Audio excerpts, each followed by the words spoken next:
चलो भैया question number 1 देखो। A magician during a show makes a glass lens with mu is equal to 1.8 disappear in a trough of liquid। Same to same question कल किया था, आज explain नहीं करेंगे। बताओ आंसर कितना आएगा? 1.84। चलो नेक्स्ट। क्यों होगा? क्योंकि अगर हम अगर डिसअपियर हो जा रहा है, इसका मतलब हमारे लिक्विड का रिफ्रैक्टिव इंडेक्स और ग्लास का रिफ्रैक्टिव इंडेक्स क्या है? Next, the correct option if speeds of gamma rays, x-rays and microwaves are bg, vx and bm respectively will be। बताओ, गामा की g है, x की x है, माइक्रोवेव की m है। किसकी एनर्जी ज्यादा होती है? गामा रेस की ना, तो उसकी स्पीड सबसे ज्यादा। फंस गए। ऐसा नहीं होता, स्पीड सबकी क्या होती है? सेम होती है। सारी इलेक्ट्रोमैग्नेटिक वेव तो है, तो ये गलत फहमी मत चला जाना। कौन सा ऑप्शन हो गया? D option. चलो जी नेक्स्ट क्वेश्चन, थ्योरेटिकल है, मजा आ रहा है। जल्दी करो। A metal wire is subjected to a constant potential difference when the temperature of the metal wire increases the drift velocity and thermal velocity of the electron in it respectively। सुनो पहले देखो, thermal velocity होती क्या है? सुनो, thermal velocity वो velocity होती है जिस वेलोसिटी से इलेक्ट्रॉन कॉन्टिन्यूअसली वाइब्रेट करते रहते हैं। किसमें वाइब्रेट करते रहते हैं? मेटल में। इन्वायरमेंट से टेम्परेचर लेते हैं ना वो, तो वाइब्रेट करते हैं। अब वाइब्रेट करने की वजह से उनके पास जो वेलोसिटी होती है, वही वेलोसिटी क्या कहलाती है? थर्मल। थर्म मतलब हीट होता है क्या? तो वो थर्मल वेलोसिटी कहलाती है। ठीक, अभी क्वेश्चन ने बोला है कि अगर हम कांस्टेंट पोटेंशियल डिफरेंस रखते हैं और टेम्परेचर बढ़ा देते हैं, तो थर्मल वेलोसिटी बताओ बढ़ जाएगी घट जाएगी? टेम्परेचर बढ़ा दिया तो थर्मल वेलोसिटी, थर्म मतलब हीट, हीट मतलब टेम्परेचर, तो थर्मल वेलोसिटी बढ़ जाएगी। ड्रिफ्ट वेलोसिटी, क्योंकि अब ज्यादा टकराएंगे तो फिर इधर कम चल पाएंगे ना। ड्रिफ्ट वेलोसिटी क्या होती है? जिस वेलोसिटी से इलेक्ट्रॉन बैटरी के पॉजिटिव टर्मिनल की तरफ चलता है। तो अगर हम आपसे कहें कि कोलिजन अब ज्यादा हो रहा है, तो रेजिस्टेंस ज्यादा मिलेगा। रेजिस्टेंस ज्यादा मिलेगा तो धीरे धीरे जाएगा कि पॉजिटिव टर्मिनल की तरफ, कि तेज तेज जाएगा? धीरे धीरे जाएगा, है कि नहीं? तो इसका मतलब कौन सा ऑप्शन हो गया? Thermal drift velocity decreases, thermal velocity increases. देखो decreases and increases, D option सही है क्या? समझ में आया से क्यों बोला? हाँ, टेम्परेचर बढ़ाने से रैंडम मोशन बढ़ गया, मतलब थर्मल वेलोसिटी बढ़ गई। ठीक है, थर्मल वेलोसिटी बढ़ जाएगी तो उस केस में कोलिजन ज्यादा होगा। कोलिजन ज्यादा होगा तो रेजिस्टेंस ज्यादा मिलेगा, रेजिस्टेंस ज्यादा मिलेगा तो ड्रिफ्ट वेलोसिटी घट जाएगी। Next question, what is the graphical representation of an electric field due to uniformly charge? बताओ, ये तो याद करने वाला है। कौन सा? Inside the sphere electric field क्या होता है? जीरो होता है। तो कौन से ऑप्शन में इनसाइड इलेक्ट्रिक फील्ड जीरो है? एक ही ऑप्शन में, कौन से में? ए वाला। तो कौन सा ऑप्शन सही हो गया? ए। चलो क्वेश्चन नंबर 5 पढ़ेंगे जल्दी से। Light waves from to coherent sources having intensities I and 2i cross each other at a point with the phase difference of 60 degree. Resultant intensity पूछिए, क्या होगी बताओ? Question number 5। हाँ, क्या फॉर्मूला होता है? I1 plus I2 plus 2√I1 I2 cos phi। cos phi अलग रहता है ना? ठीक है, तो I1 कितना है बेटा? देखो I है, I2 कितना है? 2i। I2 plus 2i, 2√2i into I into cos 60 degree. ठीक है, तो I प्लस 2i कितना आ जाएगा? 3i plus I into I square बाहर आके I बनेगा, तो कितना बन जाएगा? 2√2i इंटू cos 60 की वैल्यू 1/2, 2 से 2 खत्म, तो 3i प्लस √2 की वैल्यू कितनी होती है? 1.414i। इन दोनों को जोड़ कितना आ जाएगा? 4.4i। कौन सा ऑप्शन है? 4.4i तो किसी के साथ मैच नहीं कर रहा है ना, तो बेटा ऑप्शन गलत है। ठीक है, क्वेश्चन ऐसे ही होगा, क्वेश्चन में कोई कंफ्यूजन नहीं। ठीक, तो इसको हाईलाइट कर लेना, अपना लिख लेना अभी जो नोट्स कर रहे हैं ना। ये वाला क्वेश्चन के ऑप्शन गलत दे रखे, आंसर कितना होना चाहिए? 4.414i होना चाहिए। वैसे अगर हम टिक करेंगे तो कौन सा करेंगे? सी करेंगे। 4.4 है ना, तो सी करेंगे तो अंडर एस्टिमेट कर दिया। 4 नहीं करेंगे, अगर हम टिक करेंगे तो फिर 5 टिक करेंगे। ठीक है, हम कोई सा ऑप्शन ही टिक नहीं करें, वहां लिख के आएंगे 4.4 आई। ठीक है, चलो अगर हमें कोई गलत ऑप्शन दिखता है, ऐसा जरूरी नहीं, नहीं वैसे सीबीएसई में ऐसा बहुत रेयर होता है, ये तो इन्हें अपने आप से सैंपल बना पेपर बना के दिया है ना, तो 4.4 आई होगा इसका आंसर। ठीक, कोई कंफ्यूजन नहीं। चलो आगे बढ़ते हैं। अगर ऐसा मिल जाता है, पहली बात तो बहुत रेयर है, बट अगर मिल जाता है, आपको श्योर हो आपकी नहीं मेरा आंसर सही है, तो आप ऑप्शन मत लिखना, वहां पे आंसर लिख देना।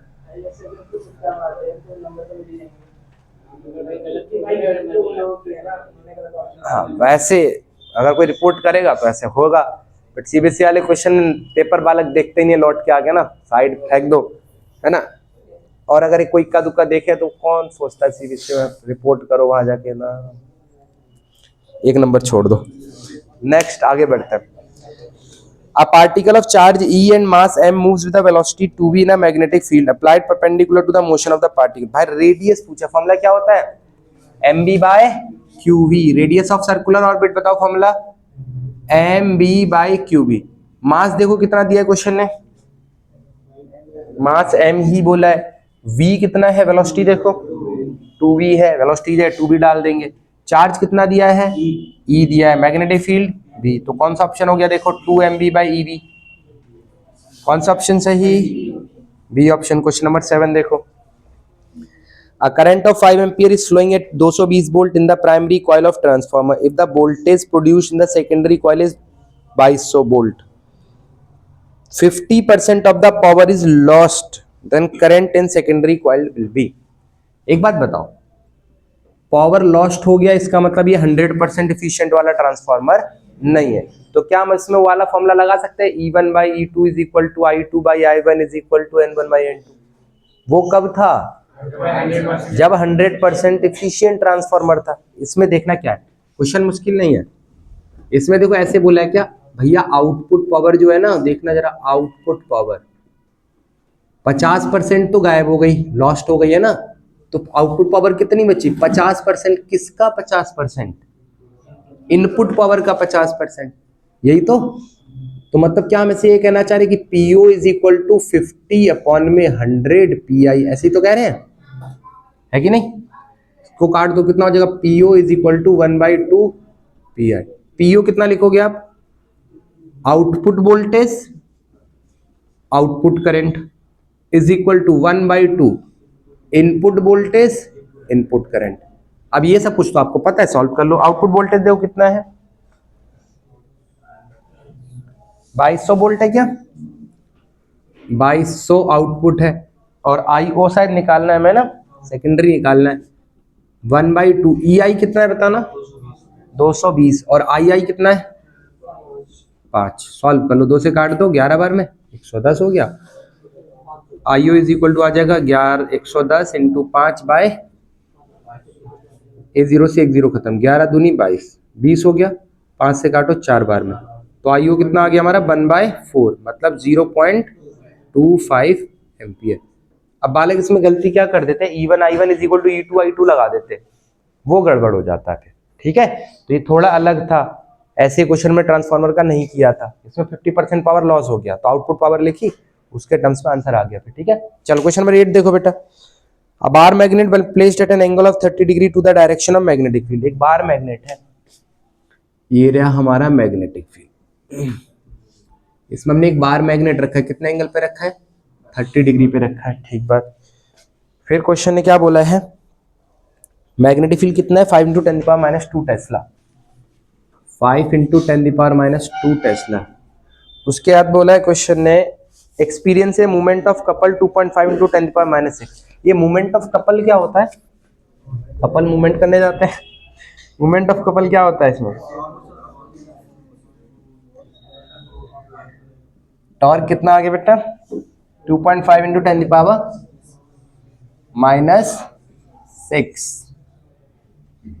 आगे, the length of the magnet is 5 centimetre, magnet की लेंथ कितनी दी है, 5 सेंटीमीटर, मतलब ये हमारे पोल्स होंगे मैग्नेट के, और इनके बीच की गैप कितनी दी है, 5 सेंटीमीटर।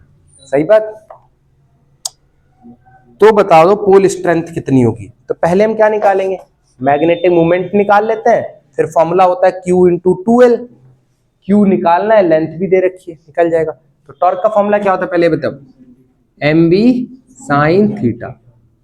अब टॉर्क कितना है 2.5 इंटू 10⁻⁻6। मैग्नेटिक मोमेंट हमें नहीं पता, बी कितना है 5 इंटू 10⁻⁻2 साइन 30 डिग्री।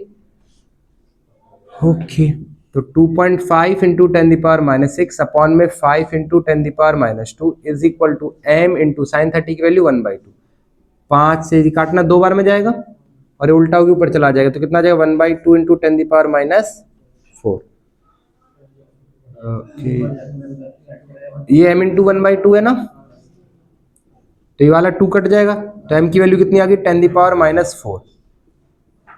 अब m किसके बराबर होता है, मैग्नेटिक मूवमेंट। जैसे डायपोल मूवमेंट वैसे मैग्नेटिक मूवमेंट क्या होता है q इंटू 2l।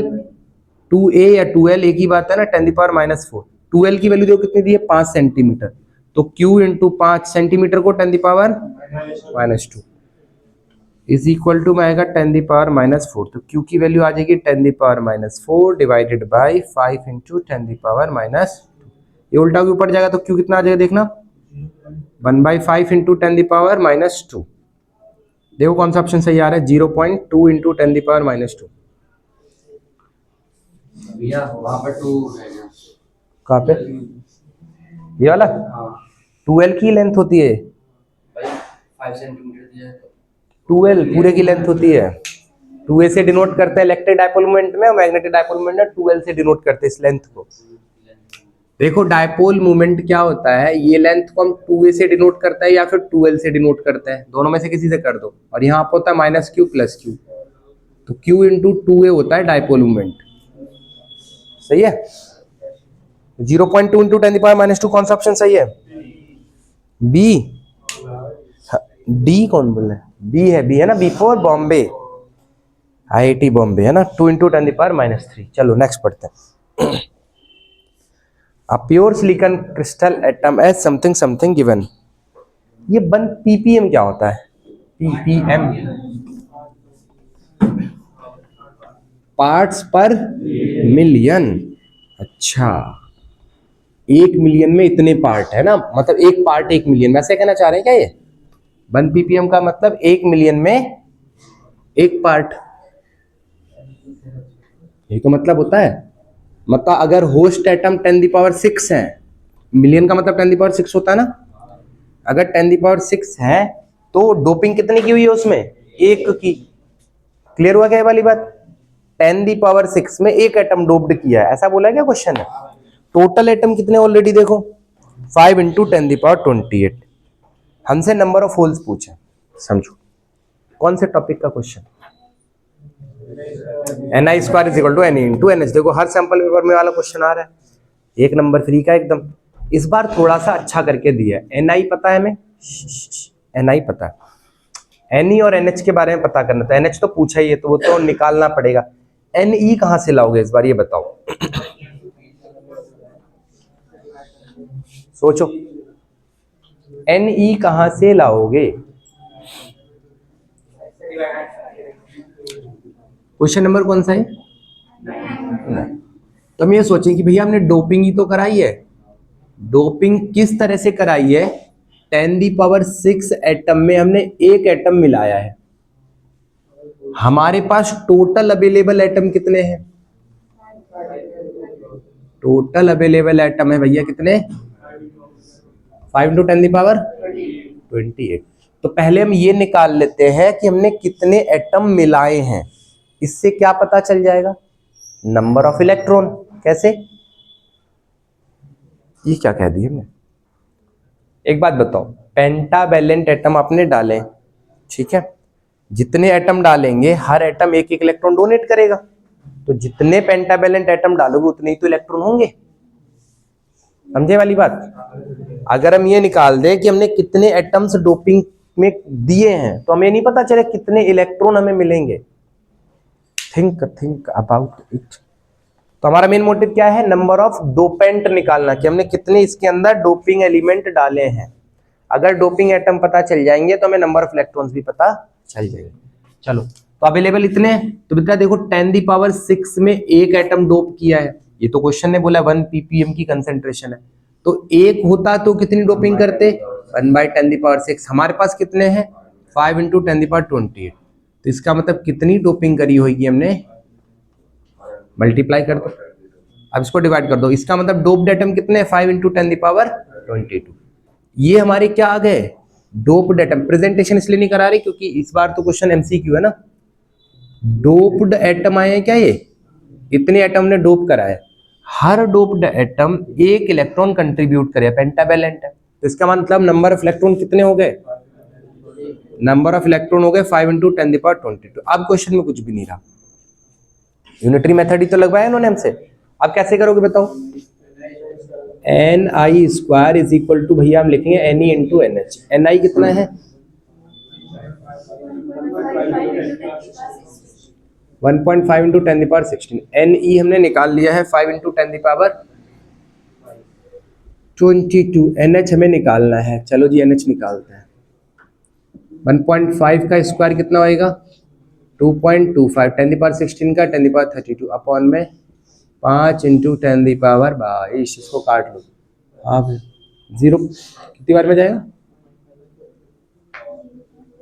0.9 में जाएगा क्या,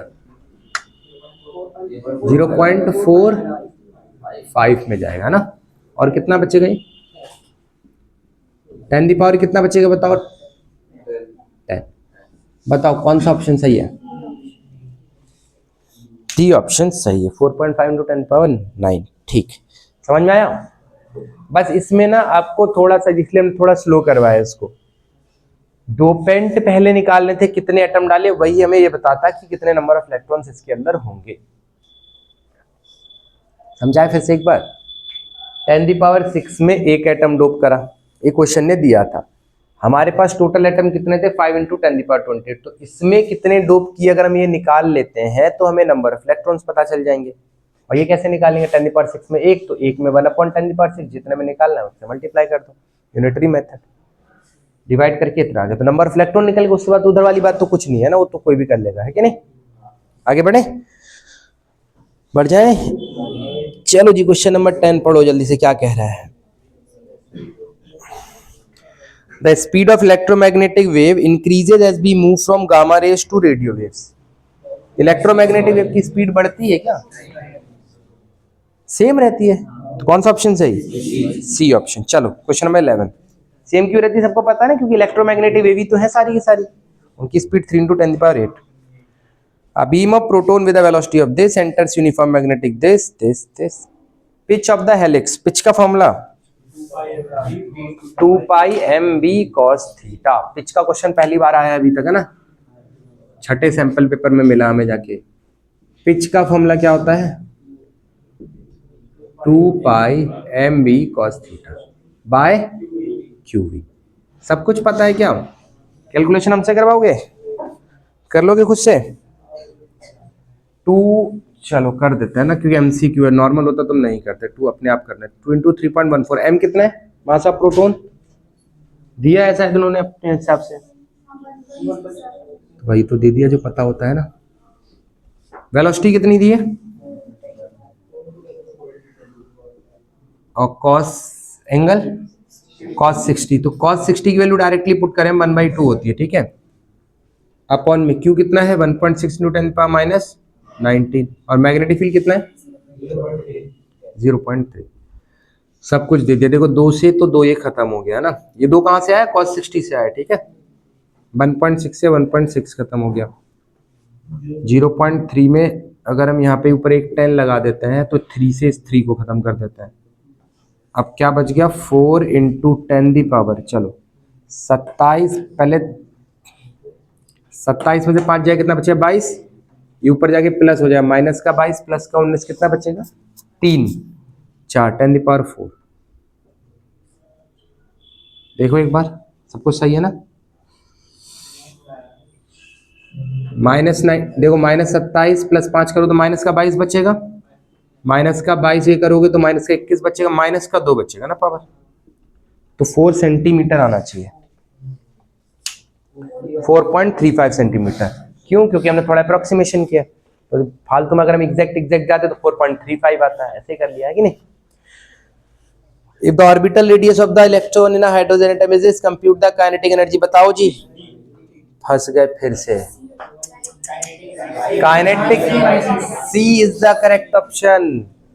माइनस नहीं हो सकती kinetic energy, kinetic energy is always positive, तो क्या होएगा? सी ऑप्शन होएगा। चलो नेक्स्ट, माइनस मार के मत आ जाना जल्दी जल्दी में। चलो, ये क्वेश्चन तीसरी बार आ गया है और आपने तीनों बार गलत बताया है। -13.6 बताया है हर बार। अब पोटेंशियल एनर्जी पूछ लिया तो फिर -13.6 ही होगा, फिर मत मार के आ जाना, ठीक है। नेक्स्ट, आगे बढ़े। चलो जी, असर्शन रीजन पढ़ो। Stopping potential depends upon the frequency of incident light but is independent of intensity of light. सही बात है क्या? स्टॉपिंग पोटेंशियल किस पे डिपेंड करता है? केवल फ्रीक्वेंसी पे। जितनी ज्यादा फ्रीक्वेंसी उतनी ज्यादा एनर्जी, जितनी ज्यादा एनर्जी रोकने के लिए उतनी ज्यादा पोटेंशियल, जितना पोटेंशियल उतनी ज्यादा फ्रीक्वेंसी, कह सकते हैं फिर हम। ठीक, तो असर्शन सही है।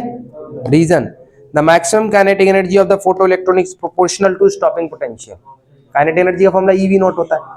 मतलब ये नीचे वाला ऊपर वाले को एक्सप्लेन कर रहा है कि नहीं कर रहा है? इसी से तो पता चला कि डायरेक्टली प्रोपोर्शनल है। इधर देखो भैया, रीजन ने ये बोला कि kinetic energy is equal to EV naught होता है। रीजन ने ये बोला है ना। अब वी नॉट जितना ज्यादा हो काइनेटिक एनर्जी उतनी ज्यादा होगी, ये वाली बात असर्शन में रखी। तो नीचे वाला एक्सप्लेन कर रहा है कि नहीं कर रहा है? कर रहा है कि नहीं कर रहा है? असर्शन रीजन तुम लोग रिलेट किया करो दोनों को। क्वेश्चन ने क्या बोला है? स्टॉपिंग पोटेंशियल बढ़ाने से काइनेटिक एनर्जी बढ़ेगी कि घटेगी? बढ़ेगी। आई बात समझ? अच्छा, शाम को क्लास 6 बजे है, ठीक बा, 6 से 9, ठीक। तो ये वाला सैंपल पेपर जितना होगा उतना, और फिर शाम को फिर से एक सैंपल पेपर, ठीक। तो 6 बजे आ जाना। 6 बजे एक बार मेरे भाई से बात कर लें फिर बताएं, क्योंकि 10th वालों की हो रही है ना, शायद वो अलग टाइम पे लेंगे। वैसे 6 बजे ही होगी है ना मोस्ट प्रोबेबली। चलो लिखो क्वेश्चन। तो पहले 13 का आंसर क्या है बताओ? ये है, if there exist coulomb attraction between two bodies it does not mean both of them are charged. क्या है? सही बात है। अगर दो बॉडीज में कूलम अट्रैक्शन हो रहा है तो इसका मतलब it does not mean both of them, जरूरी नहीं कि वो दोनों ही चार्ज हो। हाँ, दोनों चार्ज होनी चाहिए, गलत बात है। हमने इलेक्ट्रोस्टैटिक इंडक्शन पढ़ा था। ये एक बॉडी है, इसके पास हम एक कंघे वाला एग्जांपल ऐसे ऐसे करते हैं।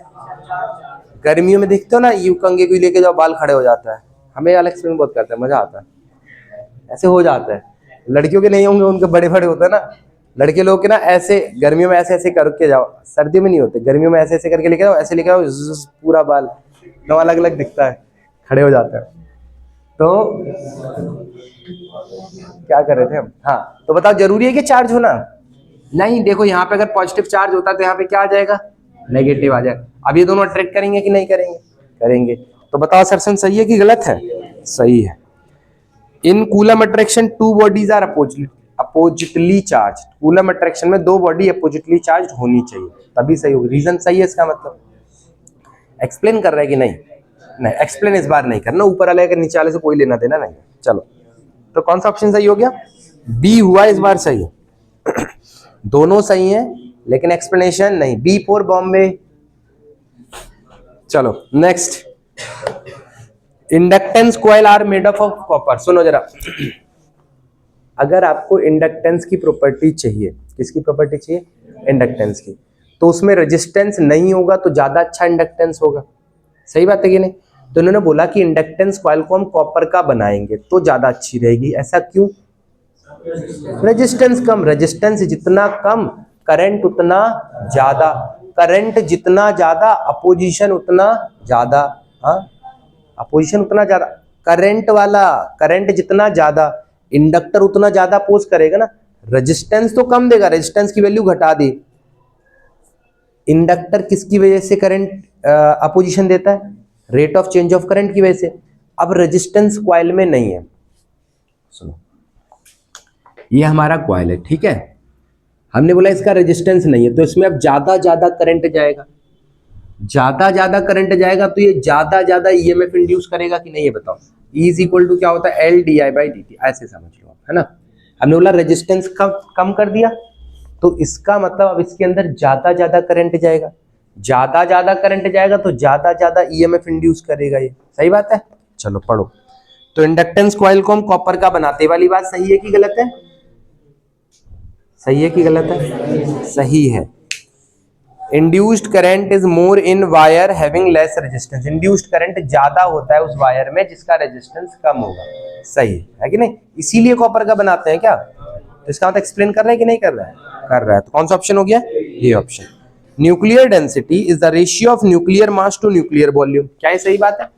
न्यूक्लियस का मास डिवाइडेड बाय न्यूक्लियस का वॉल्यूम क्या दे देगा? न्यूक्लियस की डेंसिटी। सही है क्या ये? सही है।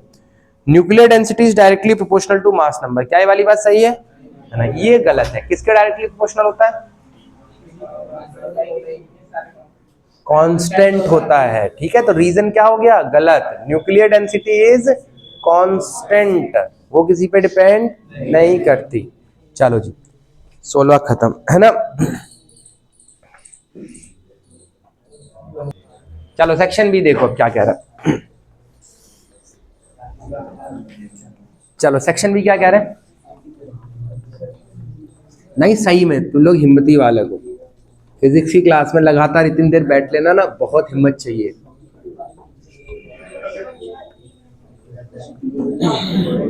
Seriously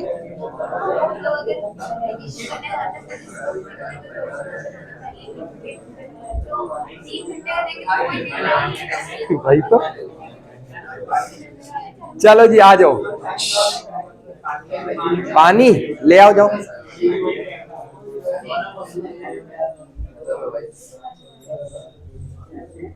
section B.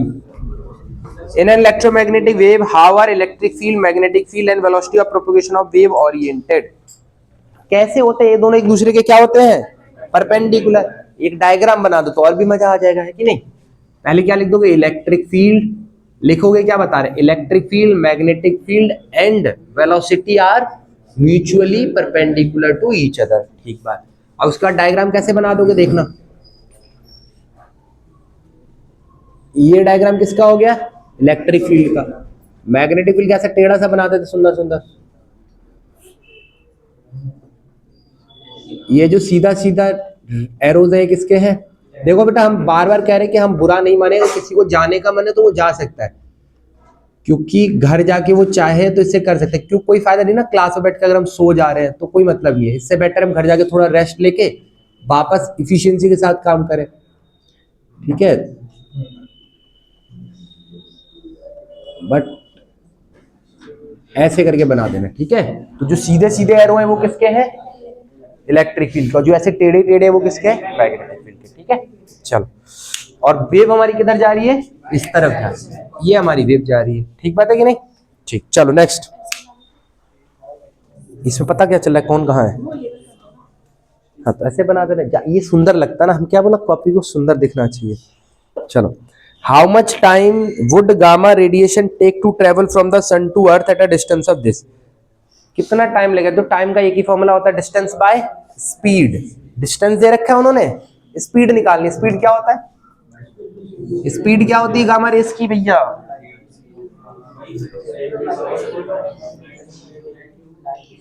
लाइट की स्पीड से ही आता है। तो अगर हमसे कोई पूछे कितना टाइम लगेगा, तो हम बोले भैया डिस्टेंस अपॉन स्पीड होता है। डिस्टेंस इतना है 1.5 इंटू 10⁻11, ये दिया ना? हाँ ये दिया। अपॉन में स्पीड कितनी होती है? 3 इंटू 10⁸। 3 पंजे 15, 0.5 इंटू 10⁻, कितना आएगा बेटा?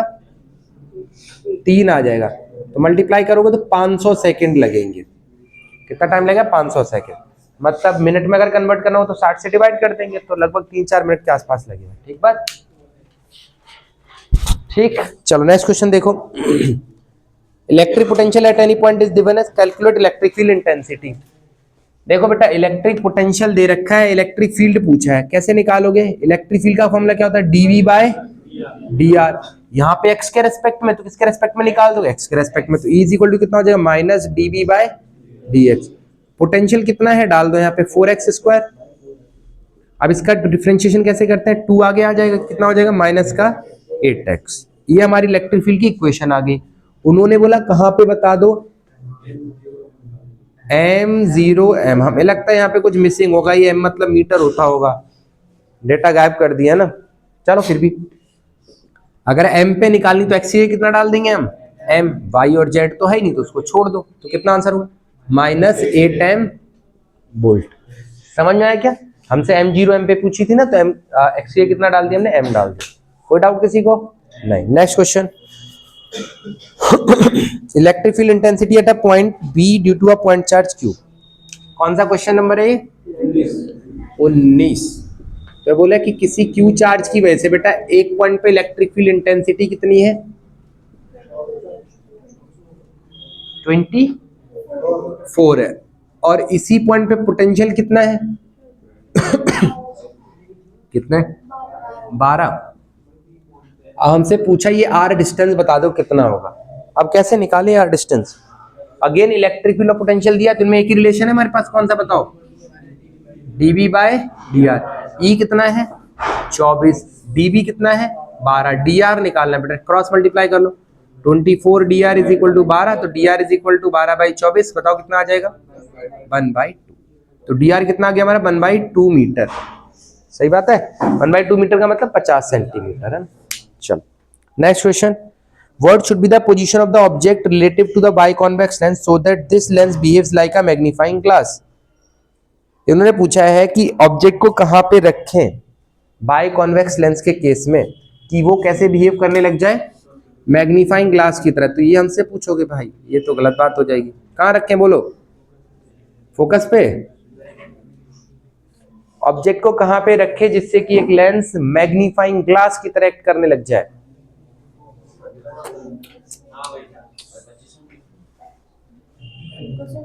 फोकस और ऑप्टिकल सेंटर के बीच में रखें भैया। कहा भुला गए, सिंपल माइक्रोस्कोप तो यही था।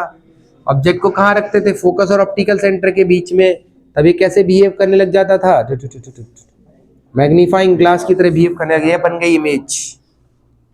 पढ़ा था क्या ऐसा हमने, कुछ याद आया? तो कहां रखना चाहिए, ऑप्टिकल सेंटर और फोकल लेंथ, फोकस के बीच में। A plano convex lens is made of glass of refractive index 1.5. The radius of curvature is r. Calculate focal length। कौन से फॉर्मूले का क्वेश्चन है ये, लेंस में का फॉर्मूला, जहां रिफ्रैक्टिव इंडेक्स और फोकल लेंथ साथ आ गए, mu minus 1/r1 minus 1/r2। बेटा लेंस कैसा है ये, प्लेनो कॉन्वेक्स। प्लेनो कॉन्वेक्स में r कैसे इक्वल हो सकता है दोनों का? अच्छा रेडियस ऑफ कर्वेचर बोला, प्लेनो कॉन्वेक्स है बेटा, तो एक r क्या हो जाएगा इनफाइनाइट, और एक r क्या हो जाएगा 1/f is equal to mu minus 1। पहला वाला बेटा इनफाइनाइट, और दूसरा वाला बताओ माइनस r होगा क्या इस तरफ है तो, ओके। तो 1/f इज इक्वल टू कितना आ जाएगा म्यू माइनस 1, ये 0 हो जाएगा, ये प्लस, तो 1/r बचेगा खाली। तो फोकल लेंथ कितनी आ जाएगी बेटा, रेसिप्रोकल कर दो, तो कितना हो जाएगा r बाय म्यू माइनस 1। अच्छा म्यू दे रखा है तो r भी दे रखा होगा, फिर दोनों ही रहन देते फिर। 1.5 माइनस 1 तो कितना हो जाएगा r अपॉन में 0.5, पॉइंट हटाओ ऊपर 10 हो जाएगा, 5 दूनी 10, 10 किसके बराबर आ जाएगा हमारा 2r के बराबर। चलो जी 2 नंबर का था भाव, बहुत छोटू सा क्वेश्चन। अच्छा एक एक नंबर के थे ना, एक ऊपर था एक यहाँ था। चलो next question, how will the fringe pattern change if the screen is moved away from the slit. ये आप लोग बताओगे, मैं फ्रिंज पैटर्न पे क्या फर्क पड़ेगा अगर हम स्क्रीन को दूर ले जाते हैं स्लिट से।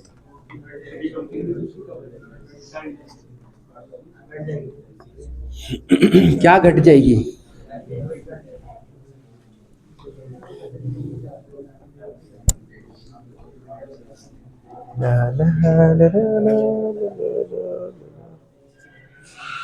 देखना जरा हमारे पास फ्रिंज बिट का फॉर्मूला क्या है बेटा, लैम्डा d/d है क्या।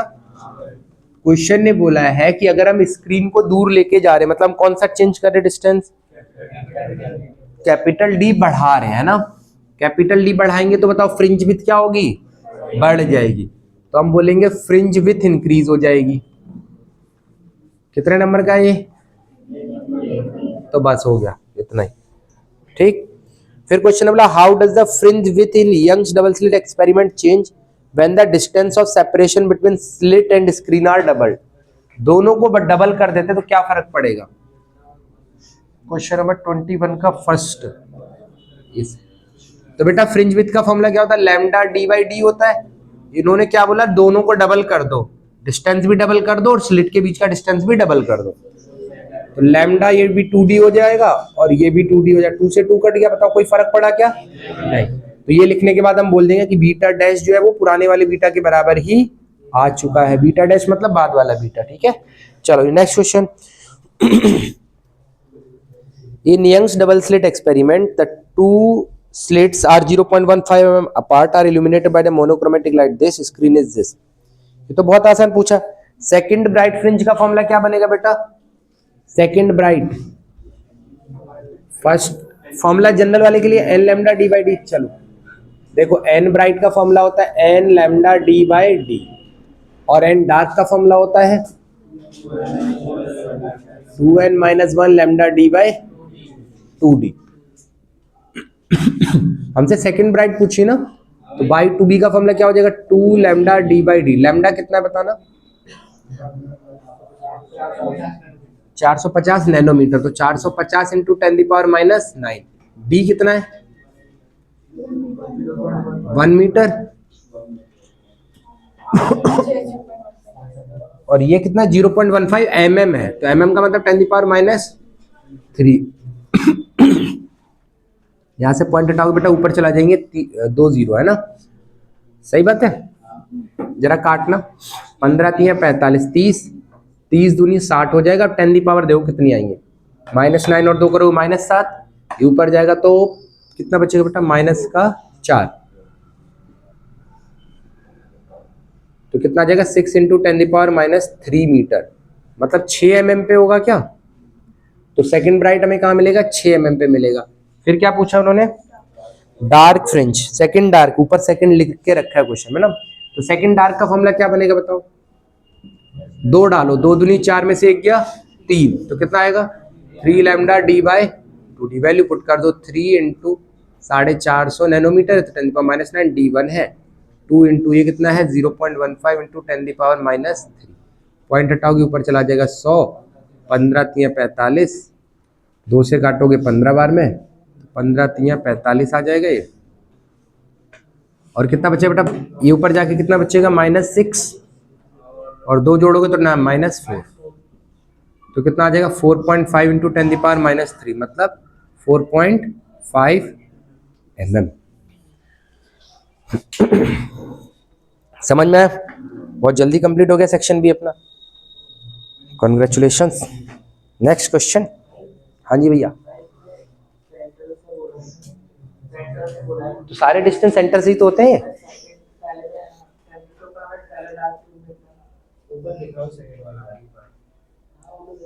हाँ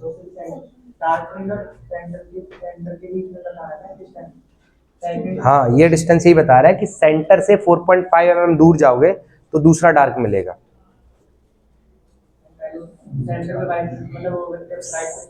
ब्राइट मिलेगा, फिर डार्क मिलेगा, फिर ब्राइट मिलेगा, फिर डार्क मिलेगा। तो ये जो डार्क यहाँ से कितनी दूर है? 4.5 mm।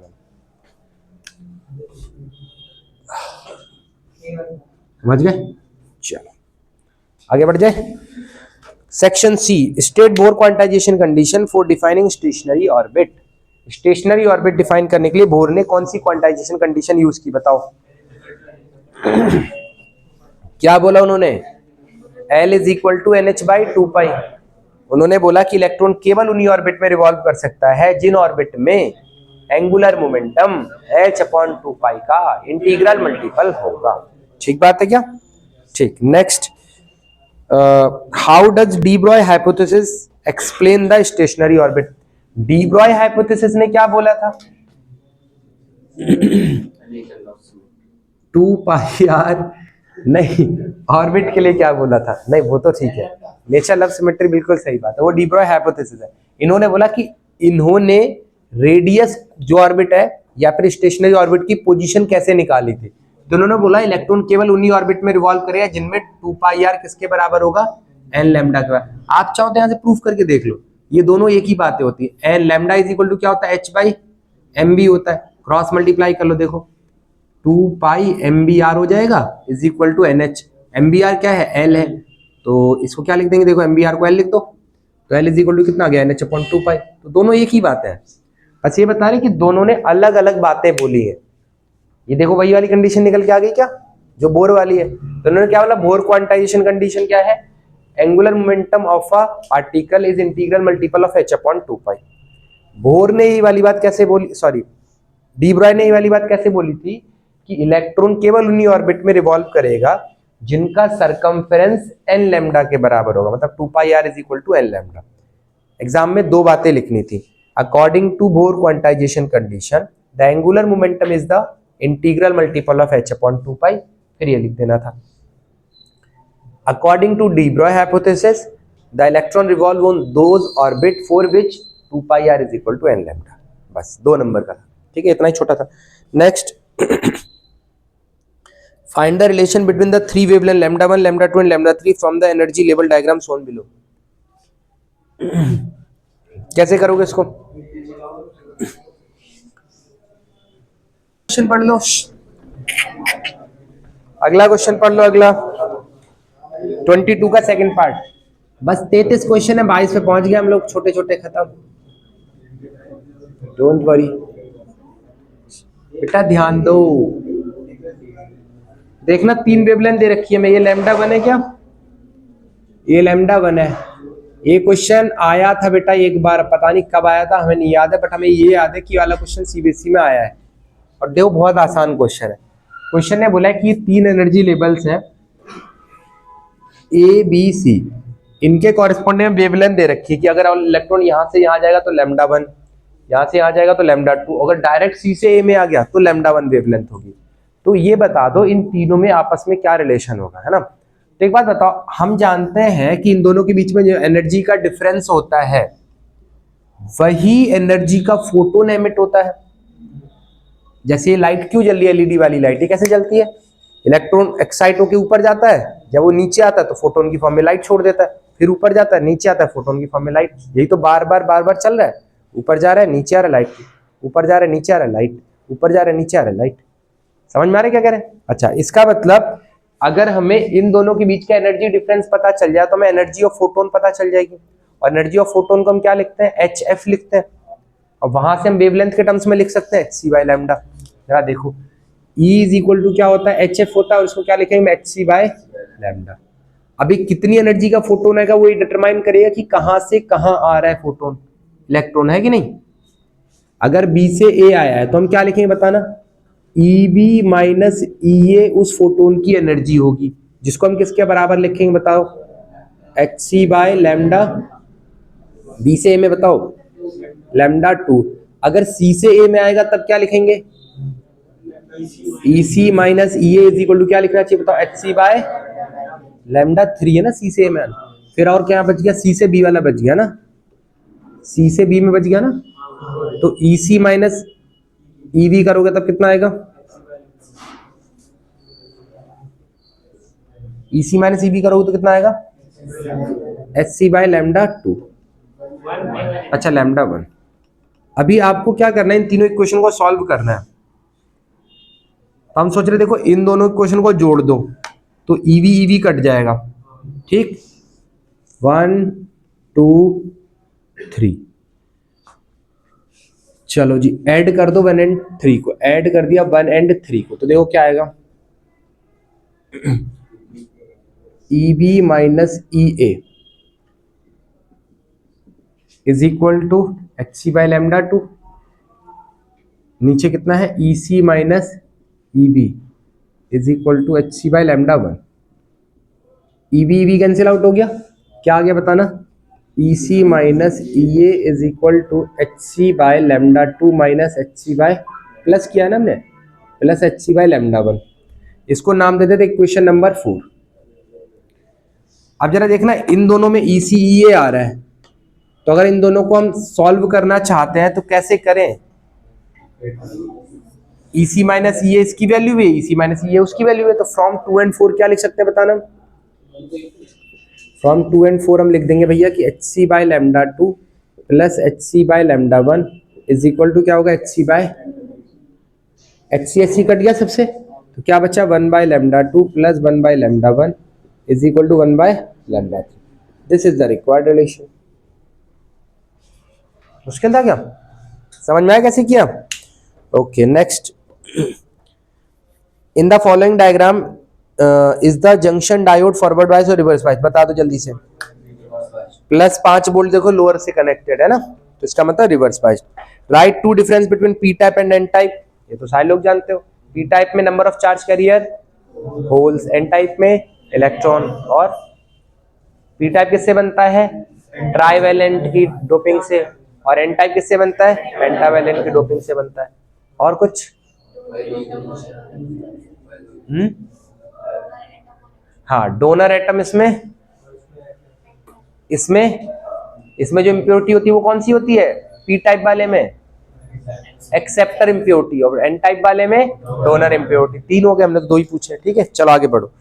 A lamp is connected in series with a capacitor, predict your observation with this combination is connected in turn across DC AC source. इन्होंने बोला एक लैंप है, इस लैंप को हमने किससे कनेक्ट किया? डीसी से कनेक्ट किया और एसी से कनेक्ट किया। तो हम 2 डायग्राम बनाएंगे।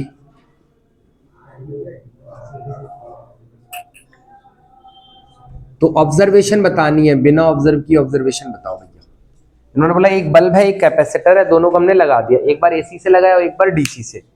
तो बताओ क्या फर्क पड़ेगा डीसी वाले में और क्या होगा एसी? डीसी वाले में बल्ब नहीं जलेगा, क्योंकि डीसी वाले में कैपेसिटर जो है वो इनफाइनाइट रेजिस्टेंस देगा, है ना। कैपेसिटर इसको क्या कर देगा? ब्लॉक कर देगा। तो इस वाले में बल्ब जलेगा क्या? नहीं। तो क्या लिखोगे यहाँ पे? यहाँ पे लिखोगे कैपेसिटर ब्लॉक्स डीसी। देखो कैपेसिटर डीसी को ब्लॉक है, समझ में आता है। देखो यहाँ से यहाँ जा रास्ता टूट गया बीच में से, आगे कैसे जाएगा ना। Capacitor blocks DC, therefore lamp will not glow. सही है। अगर इसका मैथमेटिकल एक्सप्रेशन लिखना हो तो F इज इक्वल टू 0 होता है क्या डीसी के लिए? तो XC कितना होता है? 1 बाई ओमेगा सी। तो 1 बाई 0 नॉट डिफाइंड। मतलब कितना रेजिस्टेंस दे दिया इसने? Infinite resistance, therefore bulb will not glow. इधर आ जाओ। एसी वाले में अगर हम देखेंगे तो बल्ब ग्लो करेगा, बल्ब ग्लोज। बस इतना लिख देना है ना। अब इसके बाद इन्होंने एक और क्वेश्चन पूछा एसी के लिए। What change do you notice in each case if the capacitance of capacitor is increased? अगर हम कैपेसिटेंस बढ़ाते हैं तो क्या दोनों ही केसेस में आप ऑब्जर्वेशन देखोगे? तो हम लिखेंगे इन डीसी कैपेसिटेंस बढ़ाने से बल्ब के कोई फर्क नहीं पड़ा है, क्योंकि अभी भी ब्लॉक तो रहेगा ही रहेगा। ठीक, इधर आ जाएंगे। इसमें अगर हम कैपेसिटेंस बढ़ाएंगे तो कैपेसिटेंस बढ़ाने से क्या होगा जरा बताना? 1 बाई ओमेगा। कैपेसिटेंस बढ़ाएंगे तो XC घट जाएगा, XC घट जाएगा तो करंट बढ़ जाएगा, करंट बढ़ जाएगा तो बल्ब ज्यादा ब्राइट जलेगा। तो इस वाले केस में क्या लिखोगे? On increasing capacitance XC decreases, XC decreases, therefore current increases, क्योंकि अपोज करता है ना करंट को। तो XC डिक्रीजेस मतलब current increases. Current increases it means bulb will glow with more brightness. समझ में आ गई बात कि नहीं? ठीक, चलो नेक्स्ट क्वेश्चन। 25 nuclear reactor.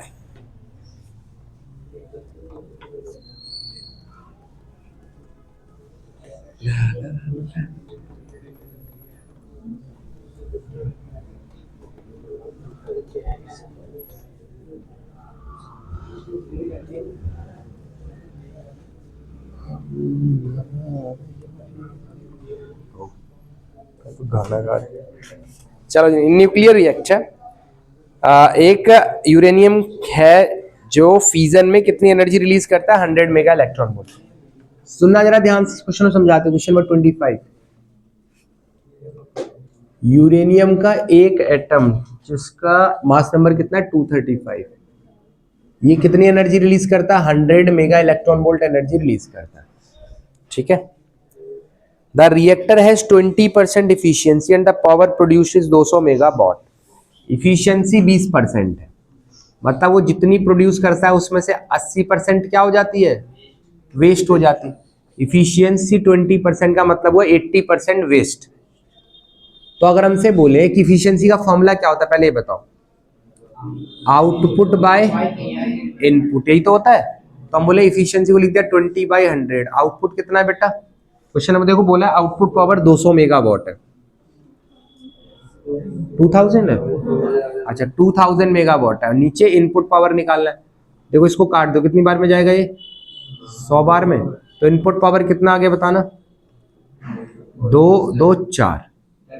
4 आ जाएगा ना। तो 10⁴ मेगावाट। तो इसका मतलब रिएक्शन से, अब इसका मतलब समझो, रिएक्शन से 10⁴ मेगावाट एनर्जी प्रोड्यूस हो रही है, बट आउटपुट कितनी मिल रही है, 200 मेगावाट। आउटपुट पावर हमें दे रखी थी ना कितनी, 2000 मेगावाट। प्रोड्यूस कितनी कर रहे हैं हम, 10,000 मेगावाट। बट आउटपुट में जैसे कॉलोनीज वगैरह में कितनी सप्लाई कर पा रहे, केवल 2000। बाकी 8000 मेगावाट क्या हो जा रही है, बर्बाद हो जा रही है। समझ में आ रही बात की नहीं। अब हमें ये निकालना है कि हमें अगर ये प्लांट 5 साल तक चलाना है तो इसके लिए कितना यूरेनियम की रिक्वायरमेंट होगी। न्यूक्लियर पावर प्लांट है, वो पर सेकंड कितनी एनर्जी जनरेट कर रहा है, पहले हमें ये बताओ। 2000 की 10,000, 10,000 जनरेट कर, 2000 तो वो सप्लाई कर रहा है, ये 10,000 में से खर्च हो जा रही ना 8,000, तो वो जनरेट कितनी कर रहा है, 10,000।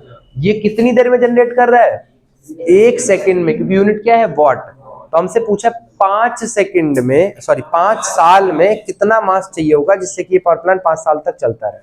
तो हम पहले क्या निकालेंगे, 5 साल के लिए एनर्जी रिक्वायरमेंट कितनी है, और फिर अगर हमें पता चल गया कि टोटल एनर्जी की रिक्वायरमेंट कितनी है, एक एटम इतनी देता है, निकाल लेंगे कितने एटम चाहिए, और एटम से क्या निकाल लेंगे फिर, मास। थोड़ा बड़ा है, फिर से कहते हैं ये इनपुट पावर है, मतलब पावर जनरेटेड पर सेकेंड। जरा देखना, पावर जनरेटेड पर सेकेंड, पावर जनरेटेड पर सेकेंड 10⁴ मेगा है तो 10⁶ भी लगा दे, तो मतलब 10 वॉट पर सेकेंड जनरेट हो रही है। पावर जनरेटेड इन 5 ईयर, हम पहले निकाले 5 साल में कितनी पावर हमें जनरेट करनी पड़ेगी, तभी तो पता चलेगा कि कितना मास। अगर हमें ये नहीं पता चला कि कितनी एनर्जी देनी है तो हमें कैसे पता चलेगा मास कितना रिक्वायर्ड है। मास एनर्जी में कन्वर्ट हो रहा है। अगर हमें ये नहीं पता चल पाएगा कि कितनी पावर रिक्वायर्ड है तो हम मास कैसे निकालेंगे, समझ रहे हो, नहीं समझ रहे हो। 5 साल में कितनी होगी बताओ, 10⁻10, 5 साल, 5 इंटू 1 साल में कितने दिन, 365, कितने घंटे, 24, कितने मिनट, 60, और कितनी 60। कोई मोबाइल निकाल के इसकी कैलकुलेशन कर दो ना, टाइम बच जाएगा हम लोग का थोड़ा। नहीं, ये तो करनी पड़ेगी एग्जाम। 157680000, बस। अच्छा ठीक है, तो हम इसको थोड़ा अच्छा करके लिख लेते हैं ना, 1 2 3 4 5 6 7 8, क्या लिखते हैं, 1.576 इंटू 10⁸8। तो इतनी एनर्जी हमें प्रोड्यूस करनी पड़ेगी 5 साल में। अच्छा 10⁻10 भी था तो 18 लिख दो। तो हमें कितनी एनर्जी प्रोड्यूस करनी पड़ी, 1.576 इंटू 10⁸18। अब हमारा मोटिव क्या है, इतनी एनर्जी कितने मास से जनरेट होगी। ठीक, सुनो देखो, एनर्जी प्रोड्यूस्ड नहीं, 100 mega electron volt. Mega electron volt का मतलब, पहले लिखते हैं, यहां पे कन्वर्ट करते हैं क्या, 100 इंटू 10⁻6 इंटू इलेक्ट्रॉन वोल्ट में जाना है तो 1.6 इंटू 10⁻19 कितना आ जाएगा जरा बताना। ये 1.6 इंटू 10⁻6 और 2 8, चला जाएगा 8, तो कितना बचेगा, माइनस का 11। इतना जूल हो जाएगा क्या ये, सही है। मतलब एक एटम कितनी एनर्जी प्रोड्यूस कर रहा है, इतनी, और हमें इतनी एनर्जी चाहिए। एनर्जी प्रोड्यूस्ड पर एटम एनर्जी प्रोड्यूस्ड, ऐसे लिखो 1.6 into 10⁻⁻11 joule energy is produced by कितने एटम्स, 1 एटम।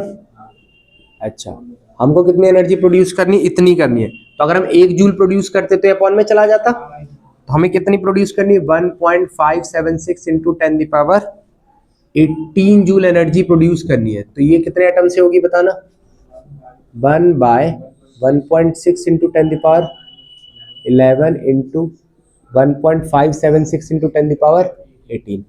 इसको सॉल्व कर लो, इसको 1.5 को 1.6 एक जैसे मान ले, तो जैसे इसकी अप्रोक्सीमेट वैल्यू, जैसे यहाँ से 7 हटाओगे तो राउंड ऑफ करके 6 ही आ जाएगा। तो 1.6 से पूरा 1.6 काट दिया, तो कितना बचा आगे बताओ, ऊपर जाके 10⁻29 एटम्स। इतने एटम्स इतनी एनर्जी जनरेट कर पाएंगे। हमें क्या निकालना अभी, मास। तो मास कैसे निकालेंगे, एवोगैड्रो नंबर से। तो हम क्या लिखेंगे, given mass by molar mass. जैसे नंबर, अगर हमें मास निकालना है तो given mass by molar mass is equal to क्या होता है बताना, number of particles by Avogadro number. तो गिवन मास कितना है हमारा, देखो निकालना है हमें, है ना, ये हम तो निकालना है। मोलर मास कितना, देखो 235। नंबर ऑफ पार्टिकल कितने, 10⁻29। एवोगैड्रो नंबर कितना है, 23। ये उल्टा होके ऊपर जाएगा और 235 से मल्टीप्लाई, तो m कितना आ जाएगा, 10⁻29 बाय 6.022 इंटू 10⁻23 मल्टीप्लाई 235। ये 6 मान लेते हैं, 6 3 18, 5 6 9 54, 39 है ना। तो आ जाएगा 39 इंटू, ये ऊपर जाएगा तो कितना हो जाएगा, 10⁻6। ये किस में आंसर आएगा, केजीज में आ जाएगा क्या। तो 39 इंटू 10⁻6 केजी यूरेनियम रिक्वायर्ड। अगर आप इस पावर प्लांट को 5 साल तक चलाना चाहते हैं। और मैं हम एक बार क्वेश्चन का फ्लो डायग्राम बता देते हैं, जिससे कि अगर कोई अटेम्प्ट करना चाहे बाद में तो वो कैसे करेगा। सुनो, सबसे पहले हमें एक एटम की एनर्जी पता थी, हमने ये निकाली पावर चाहिए कितनी, पावर रिक्वायर्ड निकाली। वो कैसे निकाली, 1 सेकेंड की पावर पता थी हमें, 5 साल की निकालनी है तो 5 साल से मल्टीप्लाई कर दिया। पावर रिक्वायर्ड पता चल गया, हमने बोला पावर रिक्वायर्ड से हमने क्या निकाला, नंबर ऑफ एटम्स निकाला। ये कैसे निकाला, एक एटम का पता था तो नंबर ऑफ एटम्स निकालने के लिए क्या करेंगे, गिवन पावर बाय इतनी पावर चाहिए, इतनी पावर हमें रिक्वायर्ड है, ठीक। नंबर ऑफ एटम्स निकाले, क्यों निकाले, नंबर ऑफ एटम्स से रिलेशन दे रखा था एनर्जी का, देखो वहां पे है ना, कि एक एटम इतनी एनर्जी प्रोड्यूस कर रहा है। तो हमने पावर रिक्वायर्ड पूछ ली कितनी है, तो उन्होंने बोला पावर इतनी चाहिए हमें, पावर मतलब एनर्जी है ना, इतनी एनर्जी चाहिए। तो हम लोग एटम कितने चाहिए होंगे, इस एनर्जी को डिवाइड कर दो उस वाली एनर्जी से, डिवाइड कर दिया तो क्या निकल के आगे, number of atoms. Number of atom से क्या निकाल लिया, लास्ट में जाके हमने मास रिक्वायर्ड निकाल लिया by using mole concept. 3 step का क्वेश्चन था ये, बस तीनों स्टेप थोड़े सोचने वाले थे। फिर से बोले, पावर रिक्वायर्ड निकाला, वो कैसे निकाला, 1 सेकेंड का पावर दिया था, टाइम से मल्टीप्लाई कर दिया, टोटल पावर रिक्वायर्ड आ गया। फिर हमने बोला एक एटम में इतनी पावर है तो कितने एटम चाहिए होंगे, गिवन पावर को डिवाइड कर दिया तो नंबर ऑफ एटम मिल गए, इतनी चाहिए, इतनी एक एटम के पास है, तो कितने एटम रिक्वायर्ड है, नंबर ऑफ एटम निकल गए। नंबर ऑफ एटम पता चल गया तो मोल कॉन्सेप्ट लगा के मास निकाल लिया, given mass by molar mass, number of particle by Avogadro. बस 3 स्टेप का है, खाली देखने में बड़ा सा, ठीक है। अब किसी को छोड़ने का मन करे तो वो छोड़ सकता है, करने का मन करे तो वो कर सकता है। हाँ बोल,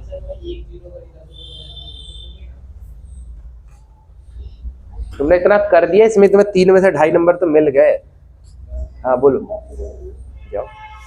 चलो जी, नेक्स्ट क्वेश्चन नंबर 26 देखो। A rod of length 30 centimeter lies. A rod of length 30 centimeter. अरे सुन लो. A rod of 30 centimeter lies along the principal axis of concave mirror of focal length 10 centimeter in such a way that its end closer to the pole is 20 centimeter away from the mirror. Calculate length of the image. हाँ. अब जिस हिसाब से energy देखो, energy एक atom की कितनी है, बहुत कम है क्या?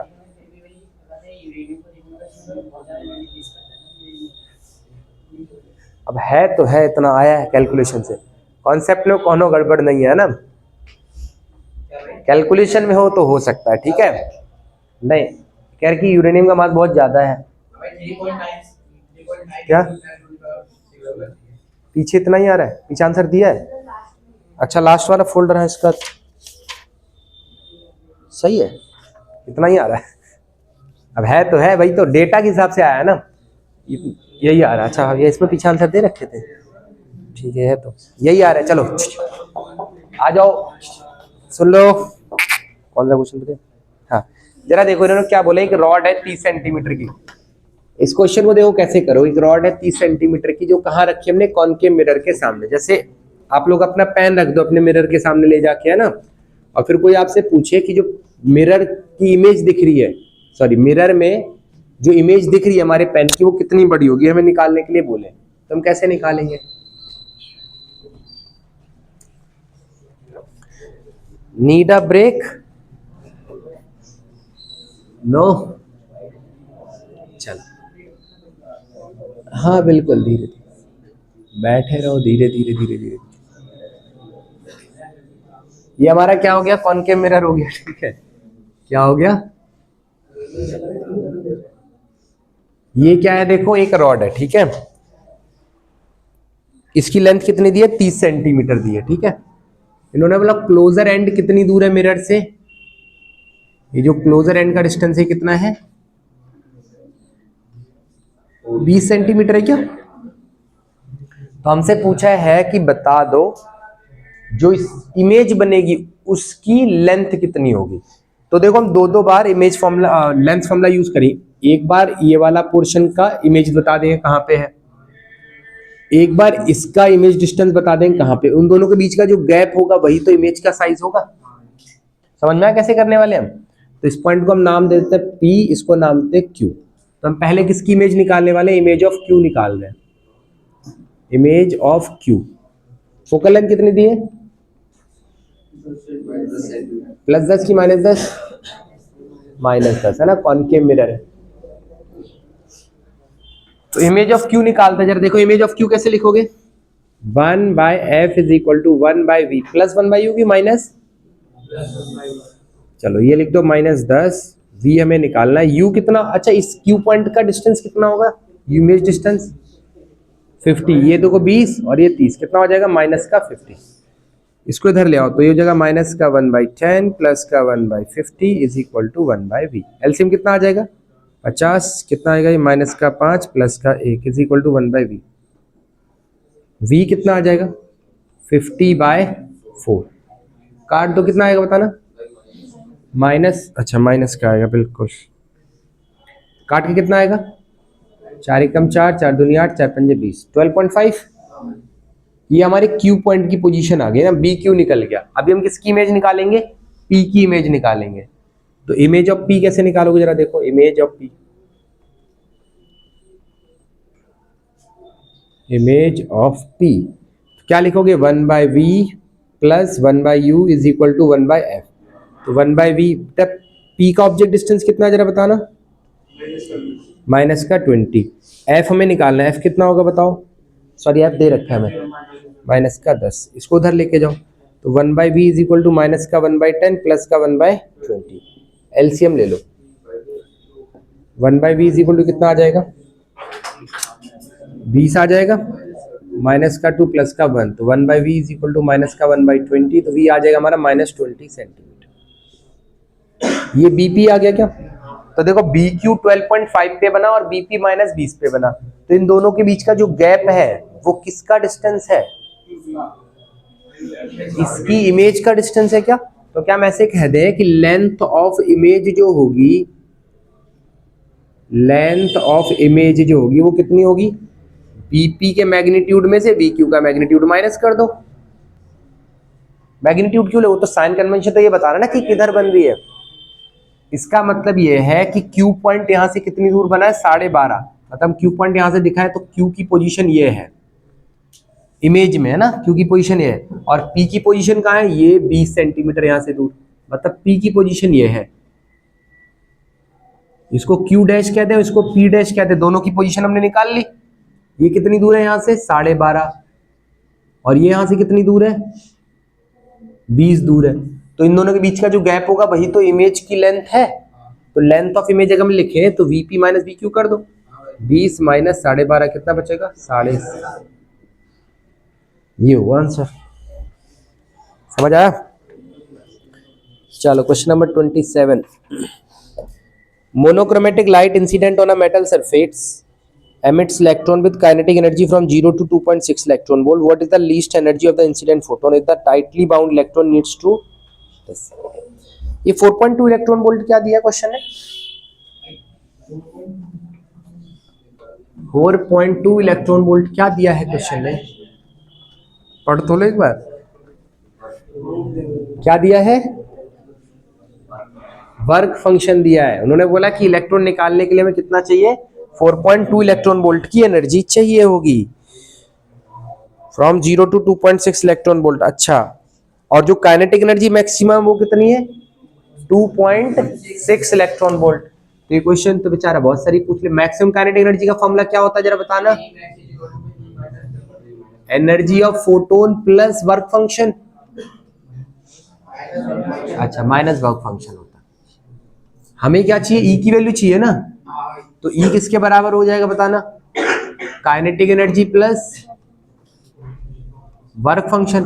काइनेटिक एनर्जी उन्होंने मैक्सिमम दे रखी है कितनी, 2.6 इलेक्ट्रॉन वोल्ट, और वर्क फंक्शन कितना दिया है, 4.2 इलेक्ट्रॉन वोल्ट। कितना आ जाएगा बताओ ये, 6.8 इलेक्ट्रॉन वोल्ट। ये ना एनर्जी मैक्सिमम है फोटोन की, बट क्वेश्चन ने लीस्ट पूछे, तो लीस्ट एनर्जी पूछने का कोई सेंस नहीं बनता। लीस्ट एनर्जी 0 तक जा सकती है, इलेक्ट्रॉन निकले ही ना। समझ में आई बात कि नहीं। तो यहाँ पे जो क्वेश्चन होना चाहिए था वो होना चाहिए maximum energy of the photon, तो कितनी है, 6.8 electron volt.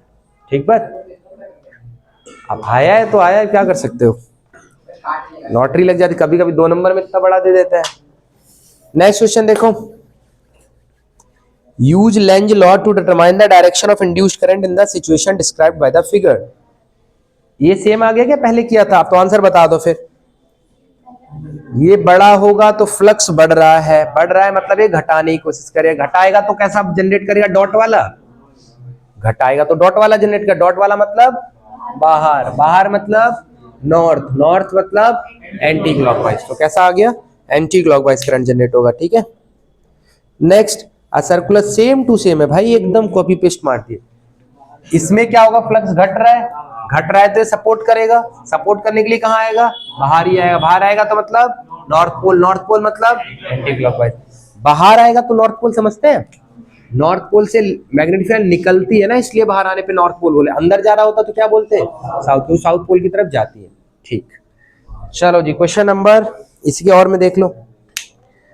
A metal ring is held horizontally and a bar magnet is dropped through the ring with its length along the axis of ring.